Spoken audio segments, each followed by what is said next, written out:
म्हणून आता हा काल्याच्या कीर्तनाचा योग आहे. तो आपला विधी आहे संप्रदायाचा की भगवंताच्या चरित्राचं वर्णन करावं,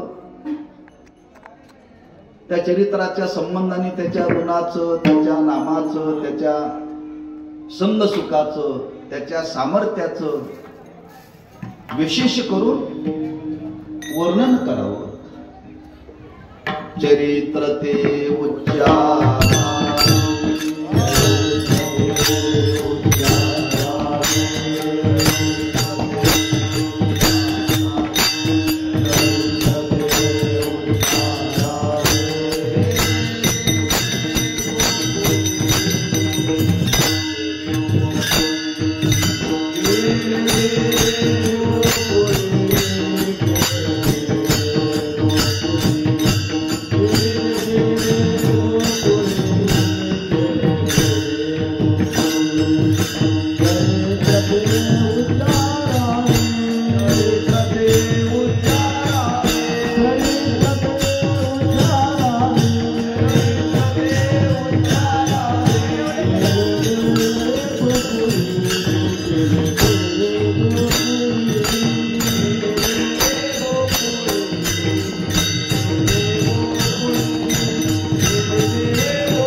आता देव अवतीर्ण झालेत. अवतीर्ण होण्याच्या आधी काही केलेली साधन आहे. आता अवतीर्ण झाल्यानंतर आता काय करायचं? आता त्याचं गुणगान करायचं. ते गुणगान करत असताना कोणत्या पद्धतीने करावं? महाराज म्हणतात चरित्र ते उच्चारावी. देव प्रगट झालेले आहे आणि देव प्रगट झाल्यानंतर त्याच्या सामर्थ्याचं वर्णन वाणीनं करावं. का करावं? ज्या अर्थी प्रगट झालेला आहे त्या अर्थी आपलं काहीतरी पुण्य, अनंत जन्मोनी पुण्य होय. ज्ञानदेवा ध्यानी रामकृष्ण मनी. ध्याना मनाचा परमात्मा विषय होण्याकरता अनंत जन्माचं पुण्य लागतं. तर प्रगट होण्याच्या मागे पुण्य लागतं हे स्वतंत्र सांगायची गरज नाही. आता तो पुण्याने परमात्मा प्रगट झालेला आहे, पण प्रगट झालेला परमात्मा आमच्या तुमच्या अंतःकरणामध्ये कायम स्वरूपाने तो स्थिरावा असं जर वाटत असेल तर त्याचं सतत वर्णन करण्याने आपल्या मनाला वेध लागला पाहिजे. तो परमात्मा प्रगट झालेलाच आहे, पण प्रगट झालेला परमात्मा आपल्या मनामध्ये ठसला पाहिजे ना. आणि तो मनामध्ये ठसण्याकरता त्याचं वर्णन केलं पाहिजे. म्हणून त्याच्या चरित्राचं वर्णन करावं असं विधी आहे. द्वापार युगामध्ये तो परमात्मा गोकुळामध्ये अवतीर्ण झाला. कोणाकरता झाला? इतिहास आपल्याला माहिती आहे सगळा पुराणामध्ये. मागचा विचार न करता परमात्मा प्रगट झाला. प्रगट झाल्यानंतर त्या अवस्थेचं वर्णन केलेलं आहे बरं. किंबहुना संत महात्म्यांनी वर्णन केले. एकाच्या कैवाडी उगवी बहुतांची कोडी. कोणाचं तरी एकाचं निमित्त लागतं आणि एकाचं निमित्त करून तो परमात्मा या भूतलावरती अवतीर्ण होतो. प्रत्येक क्षेत्रात हा विचार आहे बरं. पण त्यांना त्याचा लाभ मात्र अनेकांना होतो. तद्वत वसुदेव देवकी आणि नंद राजानी यशोदा यांच्याकरता देव प्रकट झाला. यांच्याकरता देव प्रकट झाला. मग ज्यांच्याकरता देव प्रकट झाला, पण महाराज म्हणतात त्याचा परिणाम गोकुळवास्यांच्या मनावरती झाला. बरं, गोकुळवास्यांच्या मनावरती झाला. का तर महाराज म्हणतात तो देव आहे. देव आहे म्हणजे देवाच्या प्रगटीकरणामध्ये एक विशेषत्व सांगितलेलं आहे. अहो, देवाच्या प्रगटीकरणामध्ये भूमातेला आनंद होतो, जनसामान्यांना आनंद का होणार नाही? भगवंताच्या प्रगटीकरणामध्ये निसर्गाला आनंद होतो, जनमानसाला का आनंद होणार नाही? भगवंताच्या प्रगटीकरणाने पशु पक्षादिकांना आनंद होतो, आम्हा तुम्हाला का आनंद होणार नाही? आणि असा हा परमात्मा त्या गोकुळामध्ये अवतीर्ण झाला. आणि अवतीर्ण झाल्यानंतर महाराज म्हणतात सर्व जनसामान्यावरती त्या परिणाम झाला. कुठं झाला? गोकुळामध्ये. कसा झाला त्याचं वर्णन महाराज पहिल्या चरणामध्ये. गोकुळीच्या सुखा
देव प्रगट होण्याच्या आधी गोकुळवास्यांच्या जीवनामध्ये सुख नव्हतं का?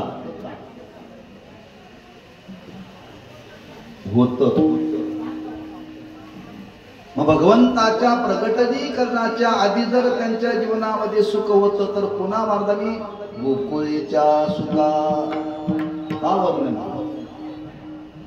महाराज म्हणतात भगवंताचं प्रगटीकरण होण्याच्या आधी गोकुळवास्यांचा सुख होतं, पण ते आता जे सुख झालेलं ते तसंच त्या काळात नव्हतं. अंत पार नाही रेखा.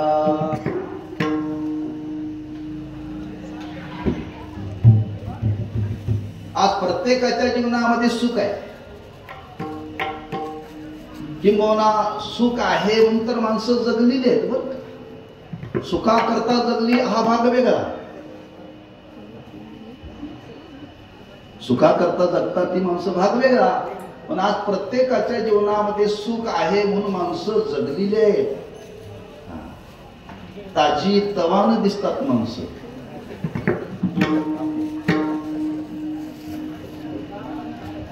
सुख आहे. मग ते सुख कसं आहे? परिच्छिन्न आहे, मर्यादित आहे. जसं परिच्छिन्न आहे तसं ते विनाशी आहे. आज प्रत्येकाच्या जीवनामध्ये सुख आहे, पण ते सुख मर्यादित आहे. ते सुख नाश पावणार आहे.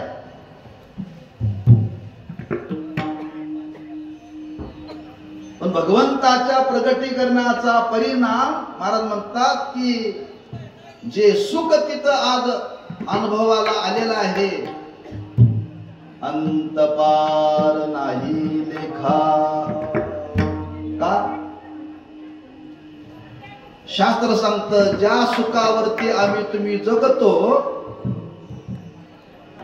त्या सुखाचा निधी म्हणजे हा परमात्मा आहे. सुखाचा सुख निधी सुख सागर जोडला. अगदी शास्त्रीय भाषेमध्ये जर बोलायचं ठरलं तर सर्वांना अधिष्ठान असणारा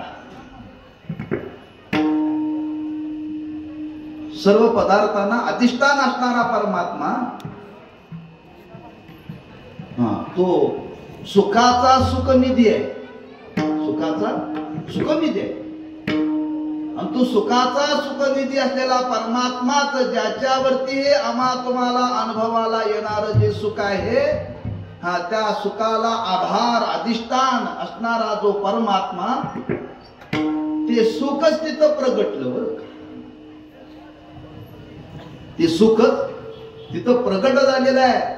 प्रगट झालेलं असतं तरी महाराज म्हणतात त्या सुखाची मोजमाप करता येत नाही. येत नाही. बरोबर, काय सुखाची मोजमाप करता येते? प्रपंचातल्या सुखाची मोजमाप करता येते, राजकारणातल्या सुखातली मोजमाप करता येते, किंबहुना स्वर्गातल्या सुखाची मोजमाप करता येते. पण भगवंताच्या स्वरूपाचं वर्णन करताना महाराज म्हणतात ते सुख कसं आहे? महाराज म्हणतात ते सुख असं आहे, तुकोबारा अनुभव सांगतात. तुका म्हणे काही न मागे अनेक, तुझे पायी सुख सर्व आहे. एक परमात्मा प्रगट झाला की महाराज म्हणतात सर्व सुखाचा अंतर्भाव त्या सुखामध्ये. बरं, सर्व सुखाचा अंतर्भाव त्या सुखामध्ये. सर्व सुखाचे आधार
बाप रकुमा देवीवरी म्हणता येतं, जनी मनी शारंगरी म्हणता येतं. मने नरहरी सोनार, जरी रूप जरी बदललं तरी स्वरूप बदलत नाही बरं का. इथं महाराज वर्णन करतात द्वापार युगातलं. द्वापार युगामध्ये भगवंताचा अवतार आहे श्रीकृष्णाचा. रूप बदललं, त्याचं स्वरूप आहे सुखरूप, ते बदलत नाही. भगवान शंकर रूप बदललं, त्याचं स्वरूप बदलत नाही, सुखरूप. मनी नर हरी सोनार. राम रूप बदललं, राम बरवा, कृष्ण बरवा, सुंदर बरवा बाह्यानो. रूप बदललं तरी त्याचं स्वरूप बदलत नाही का. ते व्यापक आहे, व्यापक आहे बरं का. व्यापकामध्ये कधीही बदल होत नाही. बदल होतो तो परिच्छिन्नतेमध्ये बदल होतो, परिच्छिन्नतेमध्ये. मग त्या भगवंताचं स्वरूपच आहे, तो साक्षात सुखरूप आहे आणि ते व्यापक असल्यामुळे त्याचं मोजमाप करता येत नाही बरं का. अंत पार नाही लेखा. पण ते साक्षात आज त्या भगवंताच्या रूपाने प्रगट झालेलं आहे. सुखच प्रगट झालेलं आहे बरं, सुखच प्रगट झालेलं आहे. आता सुद्धा ते सुखच प्रगट झालेलं आहे. पण आम्हा तुम्हाला दिसतं का. नाही दिसत बरं का दिसत नाही. आपला परमार्थ देवा करता नाहीच आहे. आपला परमार्थ देवा करता नाही. ज्याचा परमार्थ देवा करताय त्याला हे अनुभवाला येतं बरं. जी माणसं देवा करता परमार्थ करतात ती तर फुलाच्या बाजारात गेली तर देवाला कोणता हार शोभेल विचार करतात. आणि वैषयिक माणूस गेला तर पत्नीला कुठला गजरा शोभेल. दोघही फुलाच्याच बाजारात गेले, पण एक आहे वैषयिक आणि एक आहे पारमार्थिक. एक कपड्याच्या दुकानामध्ये गेलेला आहे, तो विचार करतो देवाला कपडा कोणता शोभेल. वैषयिक गेला तर नातवाला कोणता चांगला दिसेल. अंतकरणाच्या अवस्थेवर ते. हा गोकुळामध्ये जे गोकुळवासी होते दिसायला संसारिक होते, दिसायला संसारिक होते, पण त्यांची भावना अशी होती की तो परमात्मा प्रकट झाल्यानंतर त्यांची भावना होती हे सुखच प्रकट झालंय. हे सुखच प्रकट झालेलं आहे. म्हणजे एवढा आनंद त्या गोकुळवासियांना झाला. काल बऱ्याच मंडळींनी भाषण केली अयोध्येमध्ये.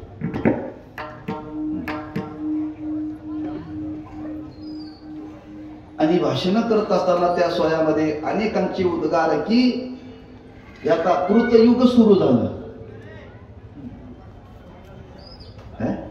कृतयुगामध्येच रामावतार झाला ना. हे कलियुग आहे. पण काल बऱ्याच लोकांनी काय सांगितलं, आता हे कृतयुग बघा, साक्षात प्रभू रामचंद्र प्रकट झाले. प्रभू रामचंद्र प्रकट झाल्यानंतर ज्यांची भावना निर्माण झाली आता हे कलियुग नाहीये. म्हणजे अंतकरणाच्या अवस्थेवरती. पण गोकुळवासियांना तो झालेला आनंद, एवढा आनंद झाला, एवढा आनंद झाला, त्या आनंदाचा मोजमाप करता येत नाही. पण आनंद समाजाला कळेल कसा. हा आनंद समाजाला कळेल कसा. तो आनंद व्यक्त करण्याकरता काही लक्षणं सांगितली. आनंद व्यक्त करण्याकरता लक्षणं सांगितली. परमात्मा प्रगट झालेला आहे आणि तो प्रगट झालेला परमात्मा त्याचा आनंद व्यक्त करण्याकरता त्या गोकुळवासियांनी काय केलं. गुडिया तोरणे, गुडिया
गाती गाणी.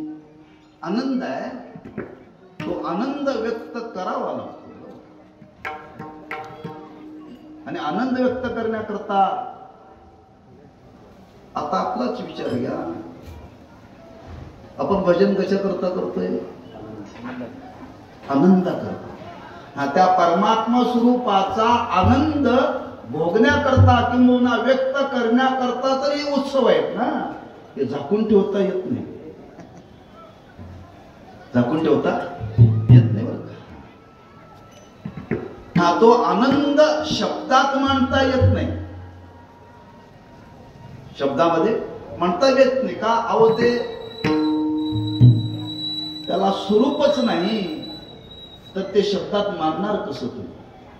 शब्दात तीच आहे, पण त्याचा आनंद हा व्यक्त करत असताना काही लक्षणशास्त्रामध्ये सांगितले की त्याच्याकरता गुडिया तोरणी करीती कथा गाती गाणी, त्याचा हा झालेला आविष्कार आहे बरं का, सुखाचा झालेला.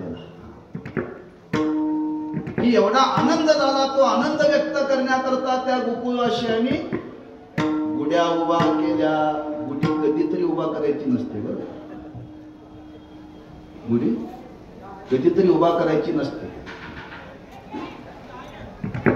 आपल्या भारतभूमीमध्ये 2 प्रसंग आहेत गुढी उभी करण्याचे. ज्यावेळी या सृष्टीला आरंभ झाला त्या दिवशी गुढी उभी केली जाते, चैत्र शुद्ध गुढी पाडवा. आणि दुसरी गुढी उभी केली जाते गोकुळ अष्टमीच्या उत्सवाला. आमच्याकडे पद्धत आहे, गोकुळ अष्टमीचा उत्सव त्या दिवशी प्रतिपदेला सुरू होतो. त्या दिवशी आमच्या इथं ध्वजारोहण नसते, गुढीचं रोहण असते. पहिल्या दिवशी श्रावण वद्य प्रतिपदेला गुढी उभी करायची का? आता देव प्रगट होणार आहे, आधीच 8 दिवस, आधीच 8 दिवस. वास्तविक इथं गुढ्या काल उभ्या करायला पाहिजे होत्या लोकांनी, बहुतेक मंडपाला घातून जातील म्हणून उभा केल्या नसतील असं मला वाटतंय. तो आनंद आहे बरं. गुढी का उभी करायची? ती जेवढं आपलं घर उंच असेल त्याच्यापेक्षा ती वर 1 फूटभर उंच असावी लागते बरं. हा, तुमचं घर जर 4 मजले असेल तर त्याच्याही वर गुढी उभी करायची, खालच्या मजल्याला उभी करायची बरं. आणि तो आनंद आहे ना, तो आनंद एवढा व्यापक आहे, गगनावनी वाढ. गुढी उभं करण्याची म्हणजे ती उंची, त्या आनंदाची उंची आहे. त्या आनंदाच्या उंचीची बरोबरी या विश्वामध्ये कोणीही करू शकत नाही. गुढी उभी करून तो आनंद व्यक्त करायचा आहे, अत्युच्च कोटीचा आनंद आहे. याच्या उंचीला कोणीचाच आनंद नाही बरं. ते उभं करायचं. गुडिया तोरणी, तोरणी का बांधायची? तोरण म्हणजे आता ही विकत मिळतात ती तोरण नव्हे बरं का, आंब्याच्या पानाची. आंब्याची पानं ही पवित्र आहेत आणि ती त्या दिवशी तोरणं बांधावीत बरं का. आंब्याच्या पानाची तोरणं बांधावीत. आपल्याकडे कोणतंही मंगल कार्य असेल तर आंब्याच्या पानाला महत्व आहे. कलश पूजन करताना ती मंगल स्वरूप आहे तो, म्हणजे मांगल्याचं प्रतीक आहे. हा, तोरणं लावणं हे मांगल्याचं प्रतीक आहे, लक्षात ठेवा. मग त्या भगवंताचा आनंद व्यक्त करायचा आहे, त्याचं मांगल्य सांगायचं आहे. त्याचं मांगल्य कसं आहे? अबाधित स्वरूपाचं आहे. कसं आहे? अबाधित स्वरूपाचं आहे. की असा मंगल स्वरूप असणारा परमात्मा आज प्रकट झालेला आहे. त्याचं मांगल्य प्रकट करण्याकरता हा तोरणाचा विचार मांडला बरं का. गुडिया तोरणी करीती कथा गाती गाणे. तिसरा विचार मांडला की त्याची कथा आणि त्याचं गाणं गावं, म्हणजे त्याचंच गुणगान करावं. जी वस्तू आपल्याला प्राप्त झालेली आहे, प्राप्त झालेल्याच वस्तूचं गुणगान करावं का? आनंदाचा आविष्कारच आहे बरं का, लक्षात. आनंदाचा आविष्कार. पण भगवंताची कथा आणि भगवंताचं गुणगान हा आनंद व्यक्त करण्याकरता त्या गोकुळामध्ये सर्व गोकुळवासीये आज रत झालेली आहे. रत झालेली आहे. महाराजांना विचारलं, गोकुळवासी ते आनंद व्यक्त करण्याकरता रत झालेले आहेत, पण ते सुख कुठं प्रकट झालेलं आहे? महाराज म्हणतात, नंदाच्या घरात. बाळकृष्ण नंदा घर, बाळकृष्ण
साक्षात सुख भगवंताच्या रूपाने प्रकट झालेलं आहे.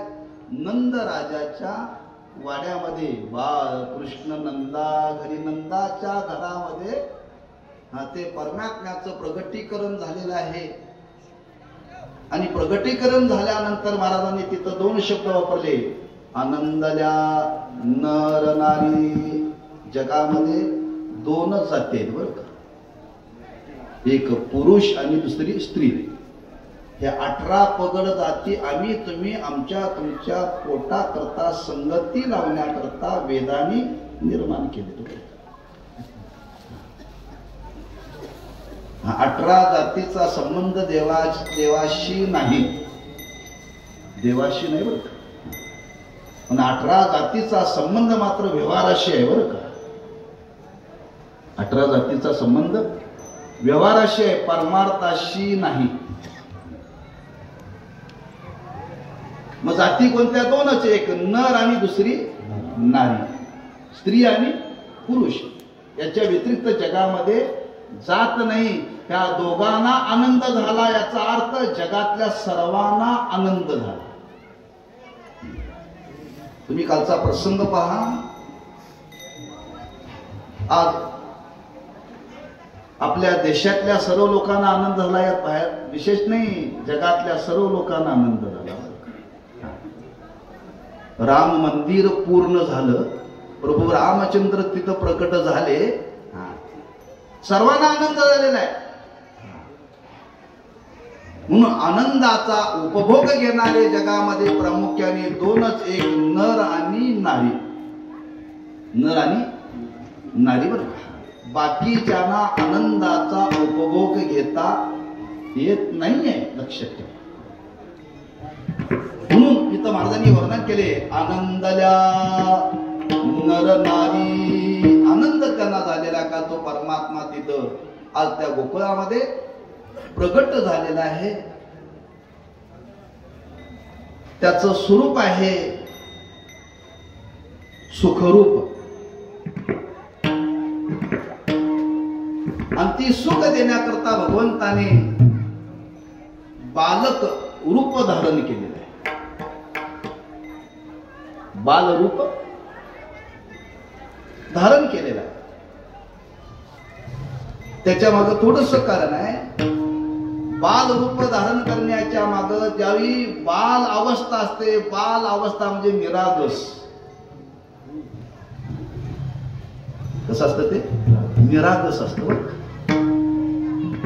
बाल अवस्थेतलं मूल कुठल्याही 18 पगड जातीतलं असतो. ते प्रत्येकाला वाटतं ते बघितल्यानंतर घ्यावंच वाटतं, ते जातीचा विचार करत नाही.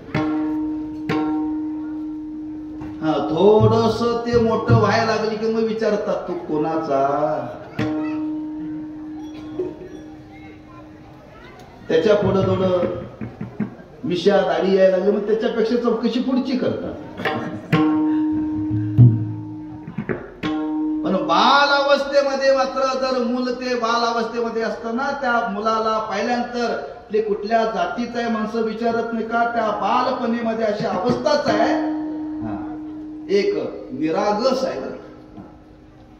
विकाराचा स्पर्श कोणाच्याही अंतःकरणाला करत नाही. कोणाच्या अंतःकरणाला विकाराचा स्पर्श होत नाही. आणि ते सुख सर्वांच्या लक्षी यावं म्हणून भगवंताने प्रगटीकरण करत असताना ते बालरूप धारण केलेलं आहे. बालरूप धारण केलेलं आहे. आणि त्या बालरूपामध्ये एवढं मोठं आकर्षण आहे, एवढं मोठं आकर्षण आहे. किती आकर्षण मोठं आहे. नंतर परवा आपण चिंतन केलं, ते एकदा रूप जर ते आपण डोळ्याने पाहिलं तर राहो आता हिची डोळा मन लंपट तुका मने गोजरिया विठोबा पाया पडू द्या. नंतर सकल संतांनी वर्णन केले, बाळ सगुण कुणाचे ताने बाळ सखे गोजिरवाने सांगता गाराने गे गोकुळच्या राणी. म्हणजे त्या बाल अवस्थेमध्ये जो आनंद आहे, त्या बाल अवस्थेतून तो सर्वांना मिळणारा आनंद आहे. तिथं कोणाच्याही मनामध्ये भेदभाव नसतो. म्हणून भगवंताने ते बालरूप धारण केलं आणि बालरूपामध्ये सर्वांना तो आनंद भोगण्याचा दिलावर. बाल अवस्थेमध्ये जो आनंद मिळतो तो अधिक आनंद मिळतो आईला. बाल अवस्थेमध्ये जो आनंद मिळतो तो भूमातेला. बाल अवस्थेमध्ये जो आनंद मिळतो तो पशुपशाधिकाला. लहान मुलं मांजराच्या जवळ गेलं तर त्याचं काय वाटत नाही. मांजराच्या जवळ रांगत रांगत जर अंगणामध्ये एखादा जर साप आला तर त्याच्याही ती मागं जाते, त्याला साप माहिती नसतो. कुत्रा आलं तर ते कुत्र्याच्या जवळ जाते, उंदराच्या जवळ जात, फक्त इंद्राजवळ जात नाही. ती अवस्था त्या बाल अवस्थेमध्ये एवढं वैशिष्ट्य आहे बरं का. एवढं वैशिष्ट्य आहे. त्या मातेला फार आनंद मिळतो. मातेला फार आनंद मिळतो. ही जर गोष्ट आपल्या लक्षात आली असेल तसं जे भावसंपन्न आहेत त्यांना हा आनंद भोगायला मिळतो बरं का. आणि अशी भावसंपन्न असणारी गोकुळवासी, त्या गोकुळवासियांना तो आनंद भोगायला मिळाला. तो बाल रूपामध्ये आनंद भोगायला मिळाला. आणि तो बाल रूपामध्ये भोगायला मिळालेला आनंद तुकोबाराय म्हणतात त्या गोकुळवासियांच्या मनाला त्याचा छंद लागला. तुका मने छंद तुका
मने ओविले, येणे किंवा मने असा शब्द वापरलेला आहे. छंद, त्या छंद त्या भगवंताच्या स्वरूपाचा मनाला लागला. कुणाच्या मनाला लागला? गोकुळवासियांच्या मनाला लागला. जसं तुकोबारांनी वर्णन केले, गोविंद गोविंद मनाला करिया छंद. त्या भगवत स्वरूपाचा छंद लागला. एवढा छंद लागला, एवढा छंद लागला, येणे वेधिले. त्यांची मन त्या भगवंताने वेधली. वेधली म्हणजे आकर्षित केली. पदार्थाला आपण आकर्षित व्हावं का पदार्थाने आपल्याला आकर्षित करावं?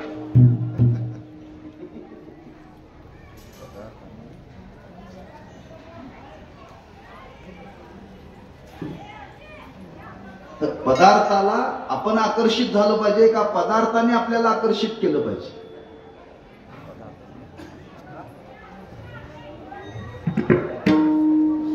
सांगतो, फरक सांगतो. आम्ही तुम्ही प्रपंचामध्ये पदार्थाला आकर्षित होतो.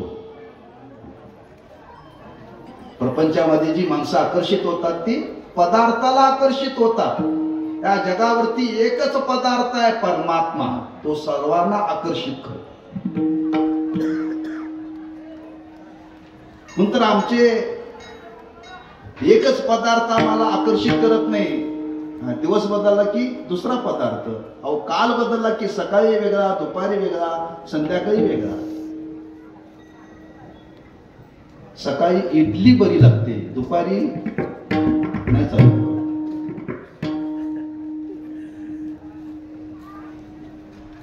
दुपारी जे बरं लागतं ते संध्याकाळी बरं लागतं का? नाही. जे आज बरं लागतं ते उद्या बरं लागतं का? काल शाबू बरी लागत होती, आज बरी लागते.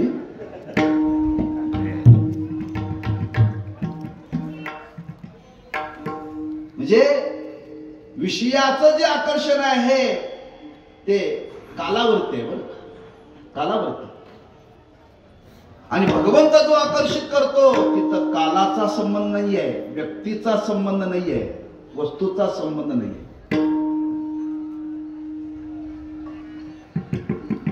म्हणून त्या भगवंताच्या स्वरूपाचा अनेकांच्या मनाला भगवंतानी वेधलं.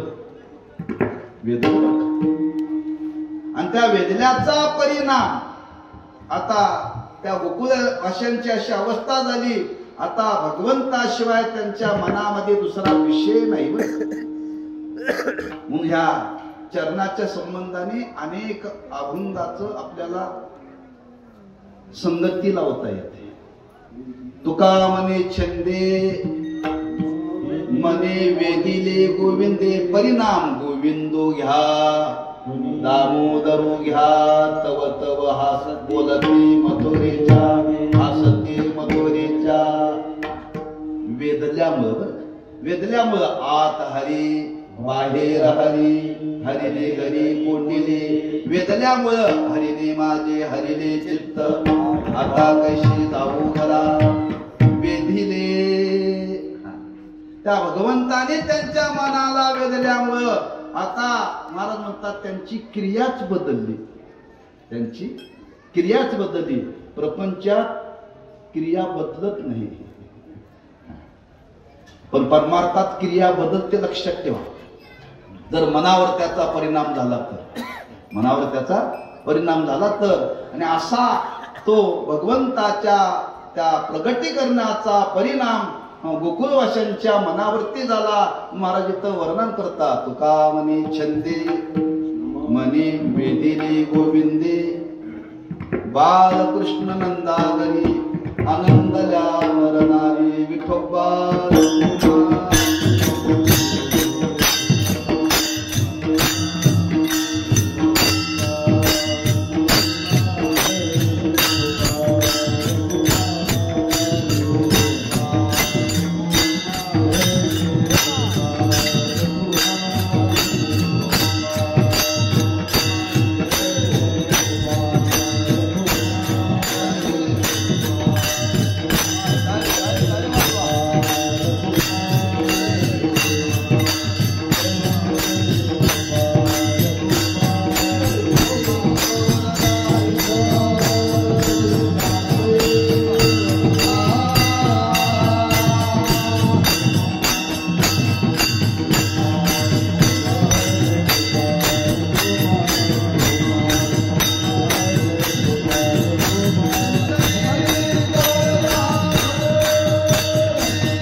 अवतीर्ण झाला आणि बाल रूपामध्ये अवतीर्ण झाल्यानंतर त्या परमात्म्याने सर्वांना सुख दिलं आणि ते सुख देण्याकरता भगवंताने चरित्र केलं, दिव्य स्वरूपाचं चरित्र केलं.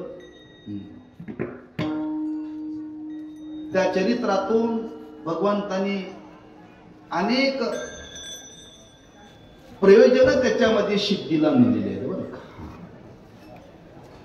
त्यातला महत्वाचा विचार आहे, परमात्मा जो प्रगट होतो तो कशा करता प्रगट होतो? धर्म रक्षावया अवतार घेशी आपोल्या पालिशी भक्तजना. त्या धर्माचं रक्षण करण्याकरता, संरक्षण करण्याकरता परमात्मा तो प्रगट होतो.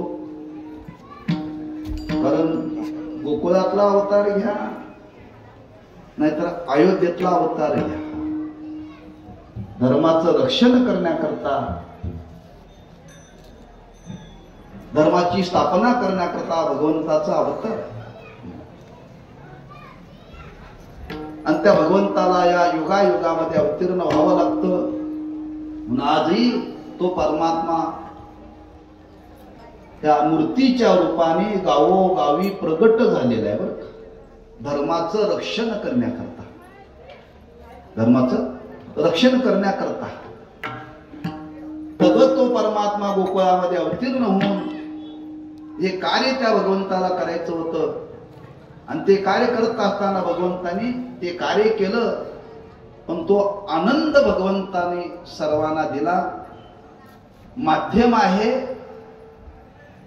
क्रियेचं. जी जी भगवंतानी क्रिया केली ती भक्ताला आनंद देण्याकरता बरं का. कारण परमात्मा क्रिया रहित आहे, क्रिया रहित आहे. ज्ञानोबांनी वर्णन केले, नेनो ब्रह्म मार्ग चुकले उघडे पंढरपुरा आले, भक्त पुंडलिके देखिले उभे गेले विटेवरी. नेनो ब्रह्म आहे ते, क्रियेचा संभव नाही तिथं, पण त्या भगवंतानी क्रिया केली, नाम चरित्र केलं. आणि चरित्रातून सर्वांना भगवंतानी दिलेला आनंद आहे, भोग निरपेक्ष स्वरूपाचा तो आनंद आहे. ज्या ज्या भगवंतानी क्रिया केल्या त्या क्रियाचं अवलोकन करा. त्यातला एकच आपल्याला विचार घ्यायचा आहे, भगवंतानी अनेक कार्य केली, त्यात भगवंतानी काला केला बर. काला का केला? सर्वांना एकत्र आणण्याकरता, सर्वांना एकत्र आणण्याकरता. हे चुरमुरे तयार होताना एकाच भट्टीत होतात बघ, पण प्रत्येकाच्या घरात जातात ते. आणि प्रत्येकाच्या घरातले एकत्र भट्टीवाला करू शकत नाही, भेळवाला करू शकत नाही, हॉटेलवाला करू शकत नाही. आपला वारकरी संप्रदायच हे करू शकतो बरं. हा भट्टीतून निर्माण झालेली चिरमुरे ज्याच्या ज्याच्या घरात गेली ती एकत्र जर आणायची असेल तर काय केला पाहिजे? कालाच केला पाहिजे. त्या भूतलावरती ज्याच्या ज्याच्या कर्माप्रमाणे ही निर्माण झालेले जीव हे त्या त्या योनीमध्ये गेले, त्या त्या वर्णामध्ये गेले, आणि ह्या सर्वांना एकत्र जर आणायचं असेल तर त्याला देवच लागेल. अहो 9 लक्ष गोपाळ देवाने एकत्र केले, त्याला काय निवडणुकीला उभं राहायचं होतं?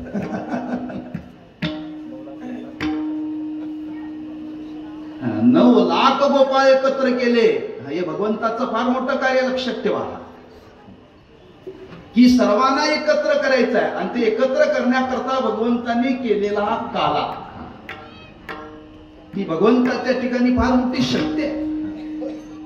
आणि त्या शक्तीच्या सामर्थ्याने भगवंताने एकत्र आणला सर्वांना, आणि एकत्र आणून तो काल्याचा प्रसन्न करून सर्वांना तृप्त केलं बरं का.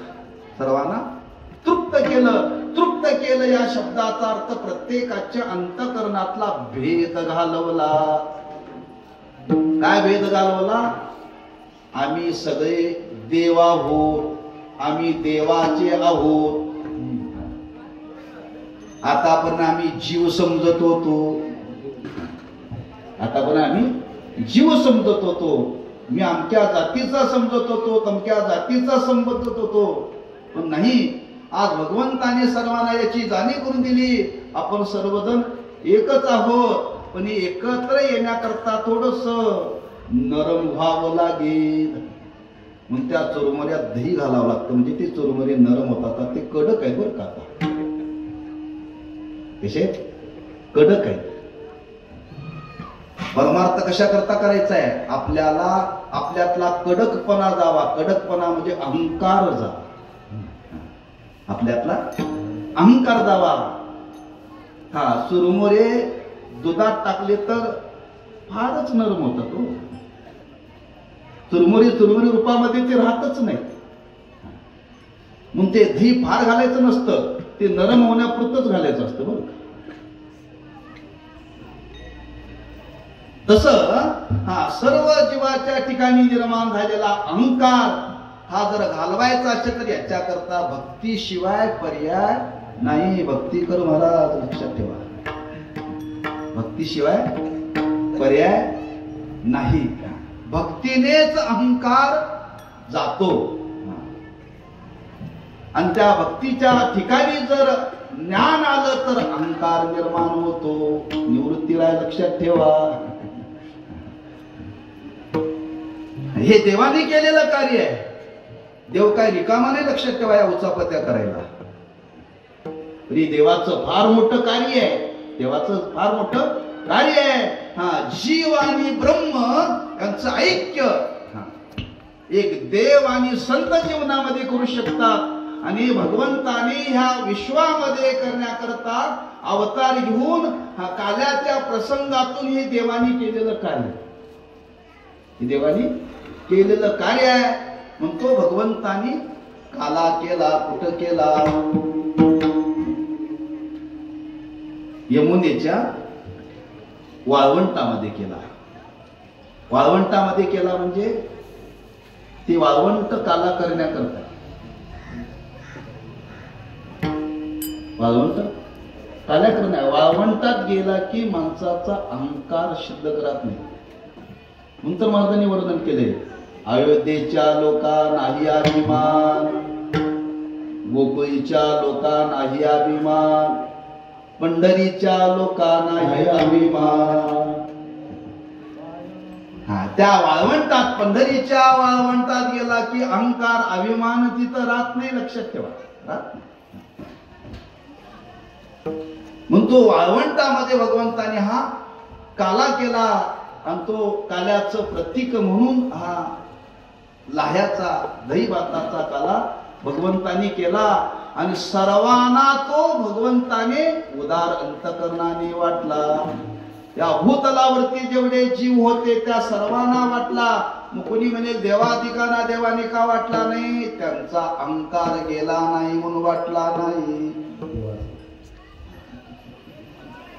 त्यांचा अहंकार गेला नाही म्हणून त्यांना दिला नाही. लक्षात ठेवा, तेच देव जर शरण आले असते तर देवानी दिला असता का नाही? पण ते देवाच्या समोर येण्याकरता लाजले आणि माशे झाले. अहंकार काय करतो माणसाला बघा. अहो, खालच्या योनीला जन्माला नेतो तो, खालच्या अगदी खालच्या पायरीला जातो मनुष्य, खालच्या पायरीला जातो. लक्षात ठेवा, खालच्या पायरीला गेले देव, पण देवाला शरण आले नाही तर बरं का. म्हणून ते देवाच्या सानिध्यात आले. त्या सर्वांना भगवंतानी हा काला दिला. कोणता काला दिला तेच वर्णन महाराज इथं करतात. भानुदास गीती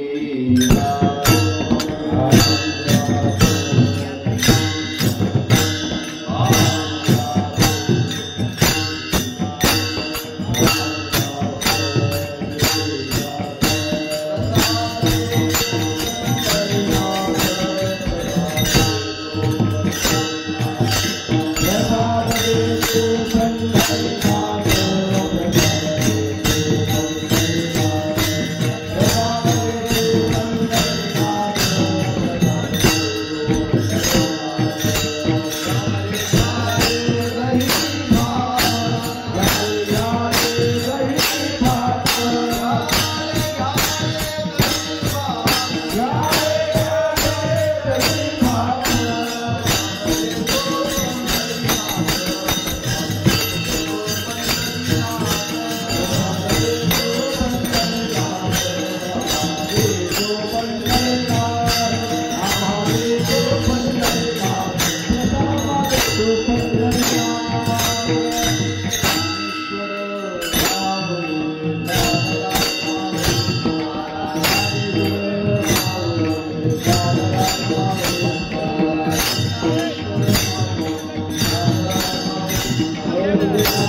बालकृष्ण नंदागरी आनंदल्या नरनारी गुडिया तोरणे खरीती कथा गाती गाणे तुका मनी छंदे देने वेदिले गोविंदे बालकृष्ण नंदागरी आनंदल्या नरनारी वेळीची मर्यादा मनी मानशी घेऊ काही थोडासा काल्याचा प्रसंग आपल्यासमोर प्रगट केला. प्रगट करत असताना मी थोडासा हातच्या राखून काल्याचा प्रसंग सांगितला. का प्रभू रामचंद्र प्रकट झालेले आणि प्रभू रामचंद्र प्रकट झाल्यामुळं भगवंताच्या चरित्राचं मी संक्षिप्त रूपाने वर्णन केले. तोच आनंद जो गोकुळामध्ये आनंद झाला तोच आनंद आज आपल्याला संपूर्ण आज आपल्या भारतवर्षामध्ये सर्वांना झालेल्या आधीच सावकाश लक्ष देऊन करायचं. त्याला ती दुरी बांधायची असते मग त्याला मृत्यू बांधायची असते. असू दे असू दे. तेव्हा हा सोहळा या ठिकाणी मूर्ती स्थापनेचा संपन्न होत झालेला आहे. त्या सोहळ्याच्या निमित्ताने हा काल्याचा प्रसंग यानंतर माऊलींच्या अश्वांचं रिंगण आहे तो सोहळा संपन्न होणार आहे. तेव्हा भगवंत प्रकट झालेले त्यांच्याकडे एवढंच मागायचं आहे. खरंच आमच्या जीवनामध्ये हा ऐक्य नावाचा काला आम्हाला अनुभवाला यावा.